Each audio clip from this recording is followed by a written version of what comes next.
বন্ধুরা, আজকে বৃহস্পতিবার, তাই আমি নিরামিষ একটু সবজি রান্না করেছি। আর তার সঙ্গে সবজি তো সবাই নিরামিষ খায় না, তার সঙ্গে আছে কপির মাছ চিংড়ি ফ্রিজে ছিল, সেটাও করছি। আর তার সঙ্গে দেখো না একটা কি ক্ষতি হয়ে গেছে, তাড়াতাড়ি করে মেয়ে কাঁদছিল তাই ছুটে যেতে গিয়ে দেখো ভাতটা পুড়ে কি অবস্থা হয়ে গেছে। দেখো ভাতের অবস্থা, দেখো ভাতের হাঁড়ি দেখলে তোমরা বুঝতে পারবে। আমাকে বলবে হয়তো কত অলক্ষী মেয়ে, কিন্তু কি করব, মেয়েকে নিয়ে পারি না, তার জন্য এই কষ্টটা আমার ভোগ করতে হচ্ছে। দেখো ভাত একদম কিছুই নেই, ভাত মোটেই খাওয়া যাবে না বা নেওয়া যাবে না। হাঁড়িটার অবস্থা দেখো, দেখলে তোমরা বুঝতে পারবে যে আমি কতটা কষ্টে, কতটা মানে যন্ত্রণার মধ্যে দিয়ে আমার ঘর করতে হচ্ছে, সেটাই তোমরা দেখলে অবশ্যই বুঝতে পারবে। দেখো হাঁড়ির তলাটা দেখো, দেখলে দেখো দেখো কেমন লাগছে, দেখো কি কষ্ট কি কষ্ট, কি করে বলবো, এই বলে আর পাচ্ছি না।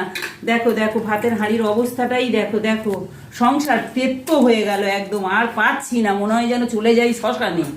কি করব ভেবেই পাচ্ছি না। হাঁড়ির অবস্থাটা দেখলে একদম যেন মনে হয় কি করি কি করি কি করি। দেখো কি অবস্থা কি অবস্থা, দেখো ভাতের হাঁড়ির তলাটা দেখো, শুধু তলাটা দেখলেই বুঝতে পারবে। দেখো